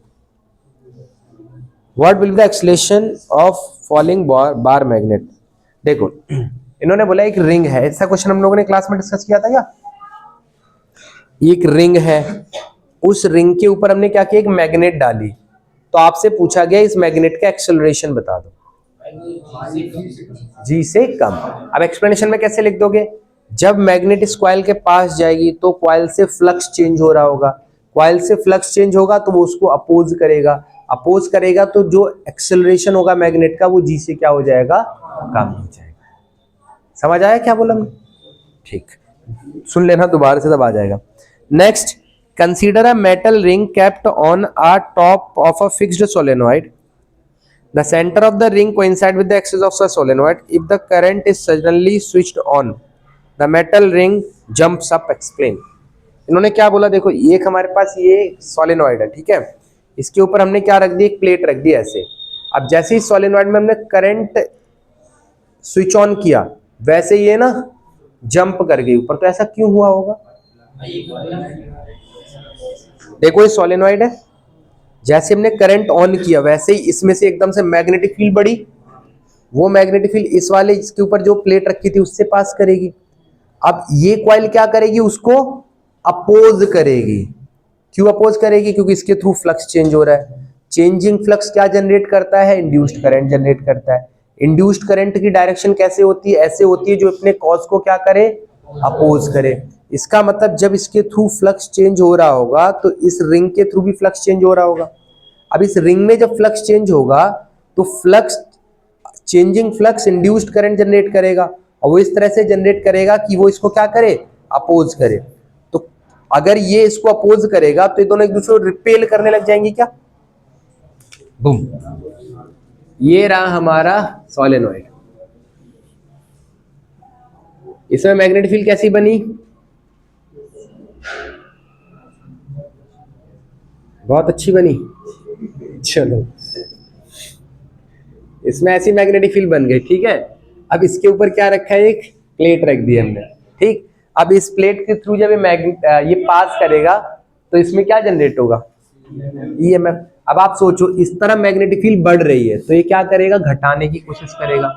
घटाने की कोशिश करेगा तो ये अपनी मैग्नेटिक फील्ड नीचे भेजेगा। अच्छा, तो यहाँ पे कौन सा पोल जनरेट हो जाए? North pole. अब अच्छा, नॉर्थ पोल छोड़ो, ये अपनी मैग्नेटिक फील्ड नीचे भेजेगा और ये अपनी मैग्नेटिक फील्ड सोलेनॉइड ऊपर भेजेगा। जब ये दोनों टकराएंगी तो रिपल्सन फोर्स लगेगा कि अट्रैक्शन लगेगा? रिपल्शन लगेगा, तो ये कहां चला जाएगा? ऊपर चला जाएगा। लिखेंगे कैसे? When the current in the solenoid is switched on, then the magnetic field is generated in the solenoid which passes through the ring.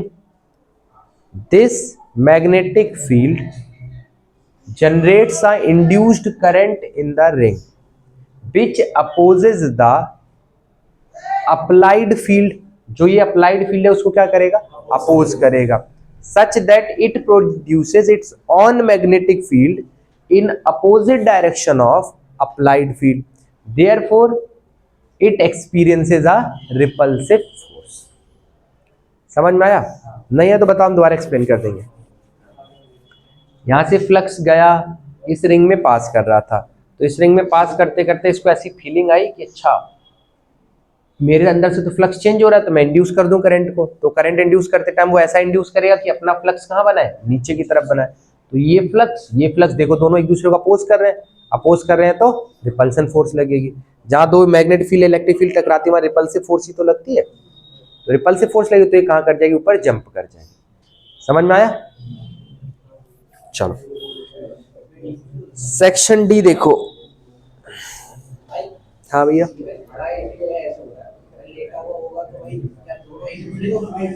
नहीं, एक बात देखना बेटा, अगर मान लो यही सोलेनॉइड हमारा लॉन्गिट्यूडनली रखा हो, देखना ऐसे, अभी रिंग कहां रखोगे? अब देखना, अगर रिंग यहां रखिए, क्या लगता है आपको ये रिंग किधर जाएगी? गोली की तरह जाएगी एकदम। पता नहीं, स्पीकर अलग बात है, अभी तो सैंपल पेपर चल रहा है ना, स्पीकर बाद में देखेंगे। समझ में आया?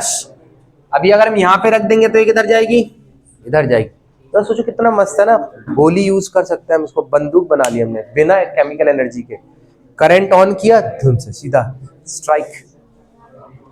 चलो, भाई तो हमने तो करंट ऑन किया, हमें क्या पता इससे वहां चली जाएगी, हम तो नादान बन जाएंगे एकदम, है ना। चलो नेक्स्ट पढ़ो, question number 1। Capacity of a spherical conductor R, बताओ कौन सा फॉर्मूला है बेटा, याद करना, बताओ कौन सा?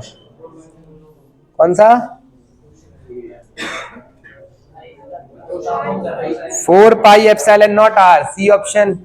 4 पाई एप्सिलॉन नॉट आर, ये हमने एक सैंपल पेपर में और किया है, शायद पिछले में ही किया है या उससे पिछले में किया है। सैंपल पेपर करते रहो। देखो नेक्स्ट क्वेश्चन ने क्या बोला है? A parallel plate capacitor has a capacitance of 50 microfarad in air and 110 microfarad when emerged in an oil, the dielectric constant बता दो। तो बेटा एक बात बताओ, क्या हम ये जानते हैं कि C डैश जो नया वाला C होता है वो ना भैया के टाइम्स होता है सी नॉट के।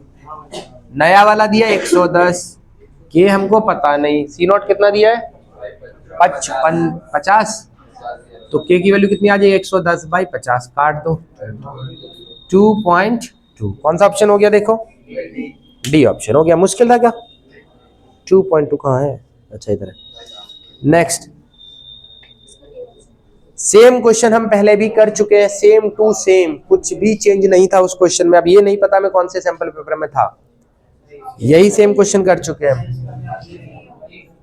निकाल दे फिर से एक बार बेटा, ये पिछले सैंपल पेपर में करा है, कौन से में करा है मैं नहीं पता, बिल्कुल सेम टू सेम यही क्वेश्चन था।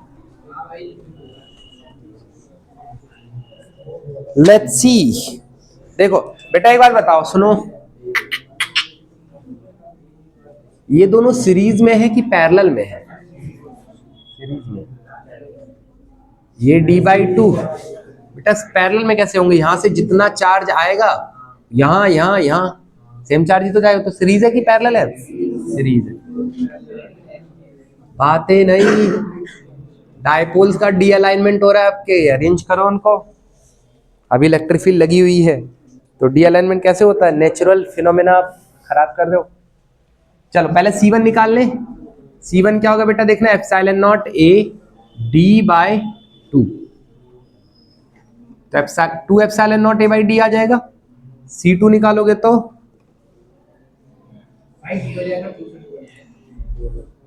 K आएगा epsilon not A by D/2।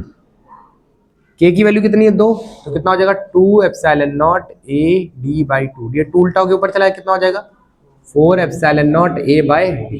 Epsilon not A by D को मान लो आप C नॉट मान लो, तो कितना हो जाएगा 2C नॉट, और ये कितना हो जाएगा 4C नॉट। अब हमें इनका इक्विवेलेंट बताना, तो C इक्विवेलेंट कितना होगा बताओ?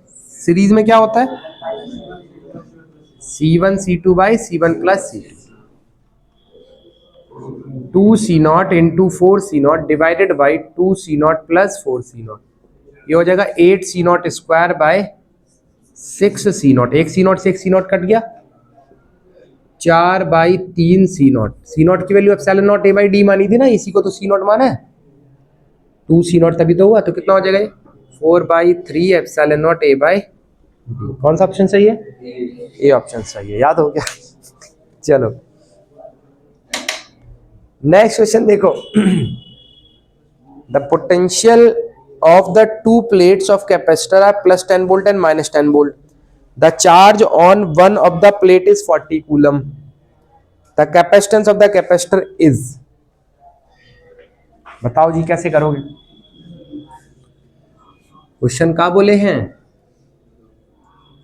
दो प्लेट से बेटा, एक के ऊपर कितना चार्ज है, प्लस का 10 वोल्ट है, और एक के ऊपर कितना है, माइनस का 10 वोल्ट है, और कैपेसिटेंस कितना दिया है, 40 नहीं, चार्ज दिया 40 कूलम। कैपेसिटेंस पूछा है ना हमसे, तो कैपेसिटेंस कैसे बताएंगे बताओ? C is equal to Q by V होता है।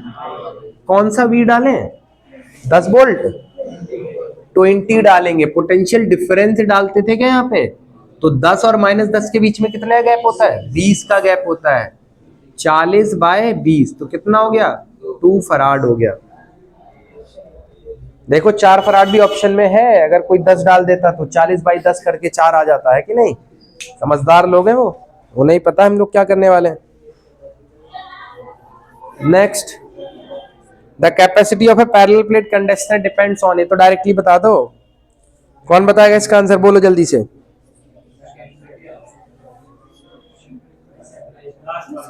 लास्ट वाला, सेपरेशन बिटवीन द प्लेट्स। ये रहा फॉर्मूला, देखो epsilon not A by D separation पे डिपेंड करता है। चलो नेक्स्ट क्वेश्चन।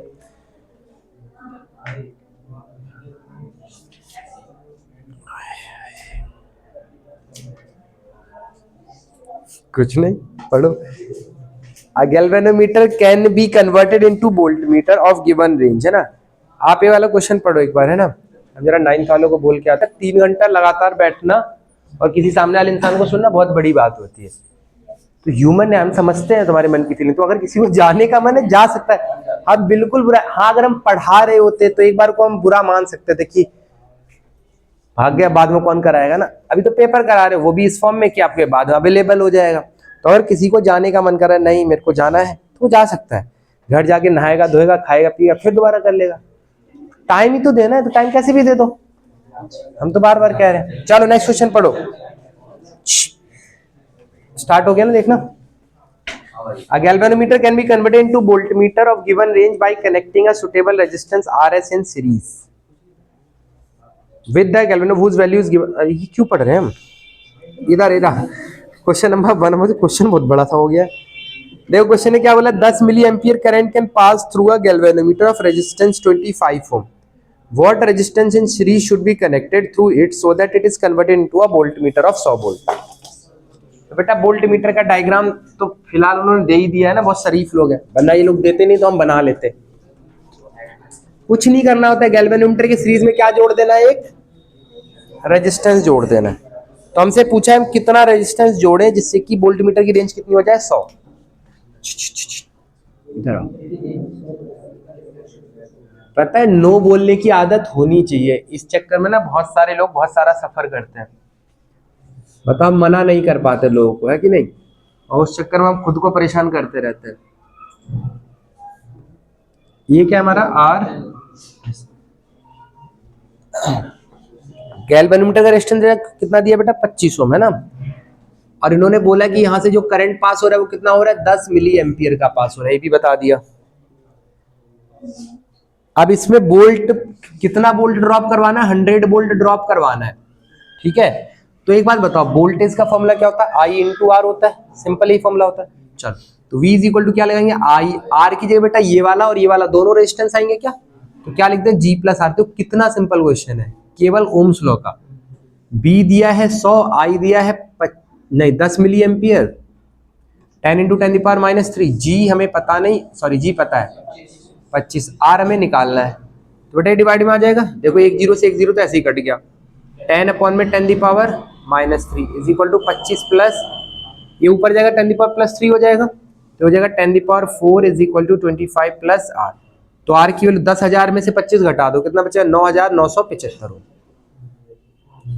तो कौन सा ऑप्शन हो गया, 9975। समझ में आया कैसे किया, केवल ओम्स लॉ ही तो था, देखो सिंपल, ठीक है। चलो नेक्स्ट क्वेश्चन, देयर आर, अच्छा आइडियल वोल्टमीटर का रेजिस्टेंस कितना होता है, इनफाइनाइट। आइडियल एमीटर का रेजिस्टेंस 0, ये वाली बात ध्यान नहीं। रेजिस्टेंस वोल्टमीटर को किसमें लगाते हैं, पैरेलल में लगाते हैं। एमीटर को किसमें लगाते हैं, सीरीज। वोल्टमीटर को किसमें लगाते हैं, पैरेलल में। एमीटर को अगर मान लो मैं इस पंखे से करंट निकाला तो पंखे के सीरीज में लगा होगा, तभी तो जितना करंट पंखे से जाएगा उतना तो उससे जाएगा ना, तभी तो वो मेजर करेगा। तो एमीटर को किसमें लगाएंगे, सीरीज में, और वोल्टमीटर को किसमें लगाएंगे, पैरेलल में। एमीटर का आइडियल एमीटर का रेजिस्टेंस 0, आइडियल वोल्टमीटर का रेजिस्टेंस इनफाइनाइट। एमीटर में कन्वर्ट करने के लिए किसमें लगाते हैं, रेजिस्टेंस पैरेलल में, जिससे कि जो एक्स्ट्रा करंट है वो ऊपर से निकल जाए। और वोल्टमीटर में कन्वर्ट करने के लिए किसमें लगाते हैं, सीरीज में। 3 कॉन्सेप्ट बताया हमने यहाँ पे, समझ में आ गई बात। चलो नेक्स्ट, अच्छा हाँ, तो हमसे पूछा गया कि बेस्ट वोल्टमीटर इसमें से कौन है, तो बेस्ट वोल्टमीटर कौन होगा भाई, जिसका रेजिस्टेंस सबसे ज्यादा। आंख बंद करके सबसे बड़ा वाला टिक कर देना, सब बराबर गुड है। 15,000 वाला सबसे अच्छा है ना, वोल्टमीटर है ना। अगर ये एमीटर पूछते तो 5,000 वाला होता है ना, ठीक, क्योंकि एमीटर का रेजिस्टेंस कम होता है, वोल्टमीटर का हाई होता है। नेक्स्ट देखो अगला क्वेश्चन,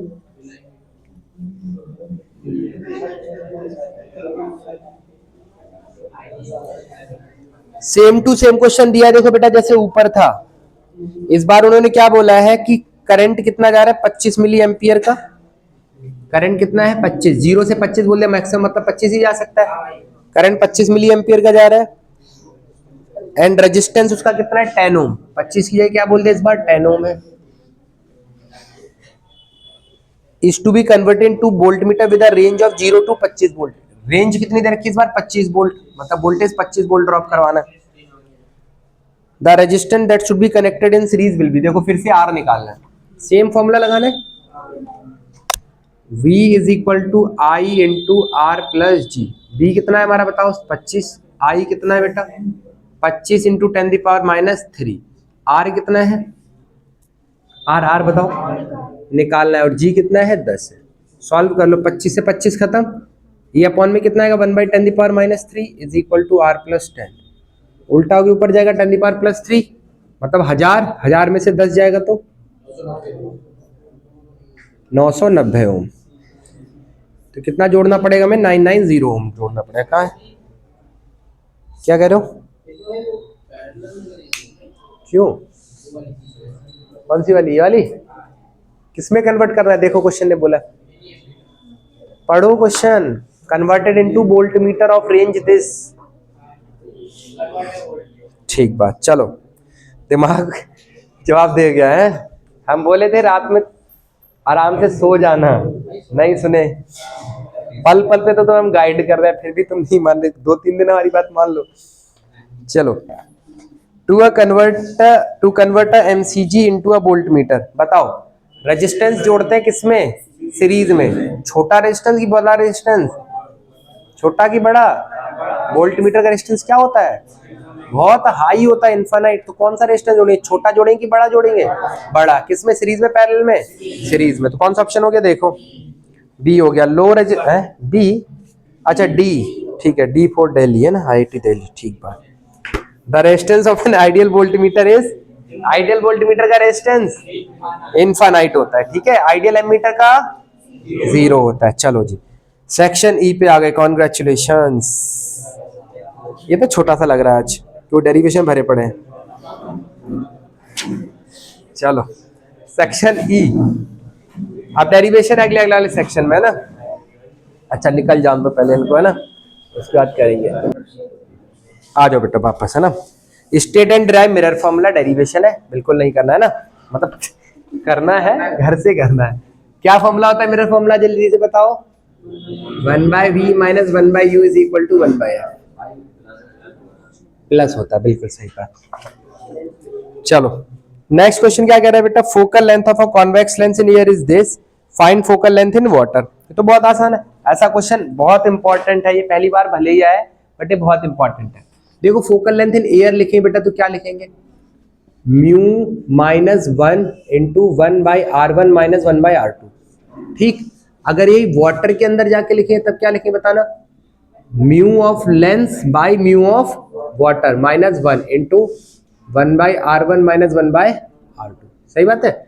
अगर इन दोनों इक्वेशन को डिवाइड कर दें तो देखो ये पूरा पूरा कट जाएगा ना, तो डिवाइड कर दो 1 और 2 को, तो ये वाला और ये वाला कैंसिल आउट हो जाएगा, तो बचेगा क्या, देखो ये उल्टा होकर ऊपर चला जाएगा, तो FW/FA कितना आएगा, देखो म्यू -1 अपॉन में बताना बेटा, म्यू/म्यू W - 1, सबकी वैल्यू दे रखी है, पुट कर दो, तो FW/FA is equal to, mu कितना है लेंस का देखना, लेंस का 3/2, 3/2 मतलब 1.5, तो 1.5 - 1, नीचे देखो 1.5, वाटर का कितना है 4/3, तो 4/3 - 1, ये उल्टा होकर ऊपर चला जाएगा।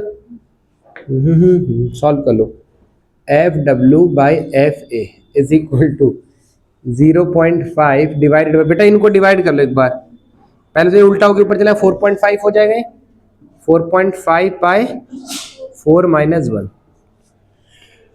हमें FW बताना है ना, तो ईयर से मल्टीप्लाई कर दो, तो FW इज इक्वल टू कितना हो जाएगा 0.5, 1.1, फिर कितना बचेगा ये 1, 2 माइनस का 1 इनटू में कितना हो जाएगा F ऑफ एयर, तो ये हो जाएगा 0.5, 1.12 - 1 कितना आएगा 0.12। यही अगर रेगुलर क्लास होती ना तो हमें गुस्सा आ जाता, बट अभी हम तुम्हारी मेंटल कंडीशन समझते हैं, बहुत सेंसिटिव हो गए हो अभी। डोंट वरी, अभी तुम कुछ भी करो बहुत अच्छा ही लग रहा है हमें, तुम बैठे हो यही बहुत बड़ी बात है कि नहीं। 12 चौक 48, 2 बार में 20, 12 एकम 12 है ना, तो FW इज इक्वल टू कितना आ गया बेटा 4.1 इंटू FA, FA कितना दिया है 10, तो कितना आ गया 41 सेंटीमीटर, तो वाटर में सी फोकल लेंथ कितनी हो जाएगी 41 हो जाएगी, ठीक है। तो ये वाला कॉन्सेप्ट बहुत इंपॉर्टेंट है बेटा, कि एयर में रख के पूछ लेते हैं वाटर में बता दो, है ना, या फिर वाटर में रख के बोल देंगे डायमंड में बता दो किसी दूसरे, तो कुछ नहीं करना, 2 बार फॉर्मूला लिखना है, डिवाइड कर देना है, केवल रिफ्रैक्टिव इंडेक्स ही बचेंगे, है ना, अपने आप आ जाएगा। ये बहुत इंपॉर्टेंट टाइप वाला क्वेश्चन है, ठीक है। चलो जी नेक्स्ट, डिवाइस एक्स, अच्छा इसके नीचे एक और भी है, oh second part, the distance between 2 point sources of light is 24 centimeter, 2 point source के बीच का डिस्टेंस कितना है 24, find out where would a place a converging lens of focal length 9 centimeter so that images of both the sources are formed at the same point, okay, इसको हटा दें।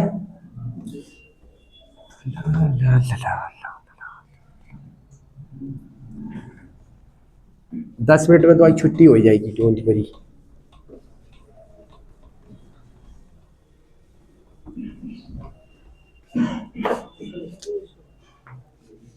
चलो बेटा देखो 31 का second part, distance between 2 points है, 2 point source है, देखो एक सोर्स ये है एक ये है, दोनों के बीच का गैप कितना दिया है 24 सेंटीमीटर, और बीच में हमसे बोला एक लेंस रख रहे हैं हम, तो हमें एक बात बताओ, इन दोनों की इमेज एक ही जगह बने तो लेंस को हम कहाँ रखें। अच्छा बेटा एक बात बताओ, अगर ये डिस्टेंस x होगा, ठीक है, और टोटल कितना है 24 है, तो ये कितना बचेगा 24 माइनस एक्स।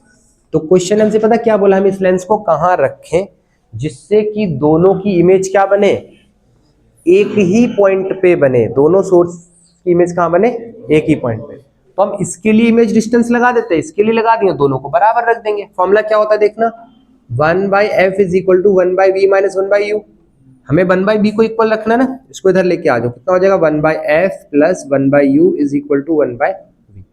चलो केस 1 देखते हैं, इस p ऑब्जेक्ट के लिए और q ऑब्जेक्ट के लिए ना। Case 1, 4 object p, object p के लिए लिखेंगे तो बताना क्या लिखना चाहिए हमें, 1/v is equal to, 1/v का फॉर्मूला ये रहा ना, f कितना है 9 सेंटीमीटर है शायद, 1/9 प्लस u कितना है इसका बताना, x है क्या माइनस x, x होगा ना माइनस x, ठीक है, तो 1/v इज इक्वल टू इतना आ गया। अच्छा अगर हम बोले 4 ऑब्जेक्ट q, ऑब्जेक्ट q के लिए बताओ क्या लिखे, 1/v is equal to 1/9 upon में 1 बाय माइनस का 24, मतलब बाला कैसे कर लेते, ये पॉजिटिव हो जाएगा, इस सोर्स के लिए तो लाइट ऐसे जा रही होगी ना, लाइट ऐसे डिस्टेंस ऐसे मेजर कर रहे हो, तो u कैसा होगा नेगेटिव ही होगा, कितना होगा -24 माइनस x, इन दोनों को इक्वेट कर दें।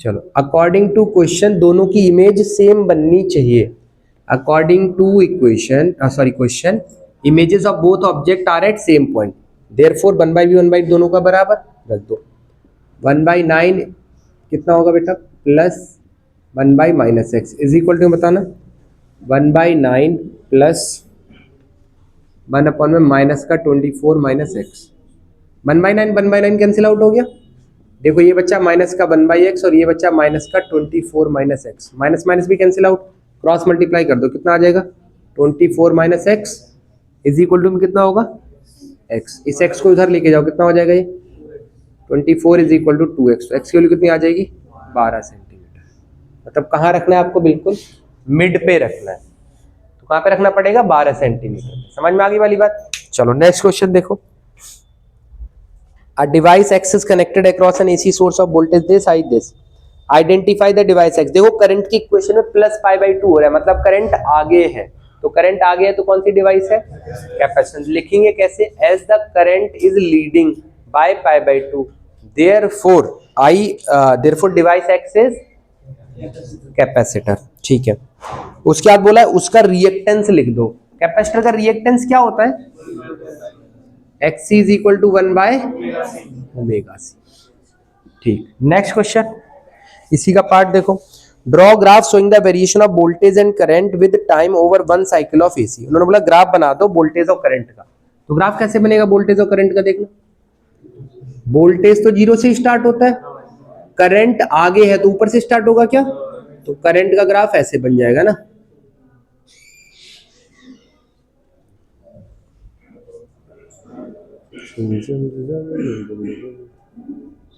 ऐसे बन जाएगा क्या, जहां पे मैक्सिमम वहां पे 0, जहां पे 0 वहां पे मैक्सिमम, फिर जहां पे मैक्सिमम वहां पे 0, ऐसा बन जाएगा क्या ये ग्राफ, एक ही साइकिल के लिए बनाना था, हमें तो बस इतना ही बनाना है।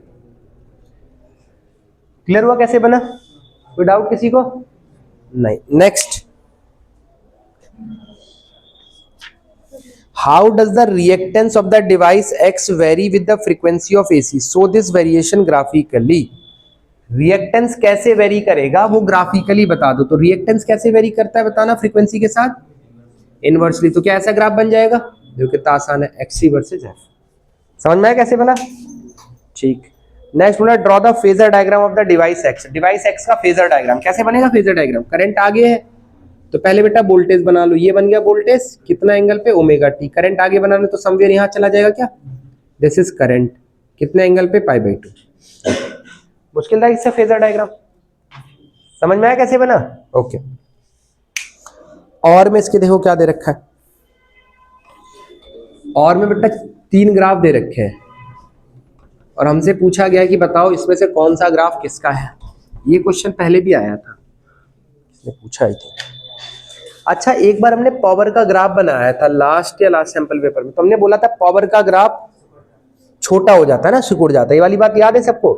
तो इन ग्राफ को देख के सबसे पहले ये बताओ मैं कौन सा ग्राफ पावर का है, ए, बी या सी? ए वाला, क्योंकि देखो बी और सी वाले का देख रहे हो साइकिल कितनी बड़ी बड़ी है, बी की साइकिल भी बड़ी बड़ी है और सी की भी। तो इसमें से ए वाला किसका ग्राफ है? पावर का ग्राफ है। फिर बी वाला किसका होगा? ए पावर का, ए को हटा दो। बी और सी में अगर हम देखें तो वोल्टेज हमेशा ओरिजिन से स्टार्ट होता है, तो बी वाला किसका ग्राफ हो गया? वोल्टेज का। सी वाला किसका हो गया? करंट का। अब करंट आगे है कि पीछे बताओ? आगे है। इसका मतलब ये कौन सी डिवाइस है? कैपेसिटेंस है। बहुत बढ़िया। देखो कितने सिंपल सा आसान। ए बी सी पहचान लिया आपने, कैसे पहचाने समझ में आया? ए का ग्राफ सिकुड़ा हुआ है तो वो क्या हो गया? पावर का हो गया। फिर 2 ही ग्राफ ओरिजिन से स्टार्ट हुए, एक ए हो रहा है एक बी हो रहा है, तो ए वाला तो डिसाइड हो गया। अब बी वाला क्या होगा? वोल्टेज का होगा। अब सी क्या बचा? फिर करंट ही बचा। करंट ऊपर से स्टार्ट हो रहा है तो डिवाइस कौन सी हो गई? कैपेसिटेंस हो गई। Which of the curve ABC represent voltage, current and power? ये हमने बता दिया। How does its impedance vary with the frequency of AC source? So graphically, XC क्या ग्राफिकली शो करना है तो ऐसे ही आ जाएगा ये। ठीक है। Next, define drift velocity. Drift velocity क्या होती है? The maximum velocity with which the electrons are drifted towards the positive terminal of the battery is known as drift velocity. बहुत बढ़िया। रिलैक्सेशन टाइम और इसके बीच में रिलेशन बताना है। तो बेटा देखो क्या होता है, टीम होता है। अभी आपको डिराइव करके देना है, करना है तो कर लेना, वरना फॉर्मूला तो जरूरी लिख देना। कैसे याद रखोगे इसको? टीम से याद रखोगे, टीम। ठीक, चलो। Next, find the relation between drift velocity and electric current. I is equal to क्या होता है? नेवा होता है। ड्रिफ्ट वेलोसिटी और करंट में relation I is equal to नेवा। ठीक। Next, define the term conductivity. Conductivity क्या होता है? Reciprocal of resistivity. रेजिस्टिविटी की unit ohm. Ohm, ohm metre. तो इसकी क्या होगी? मो इनवर्स मीटर। मो हो जाएगा क्या इसका?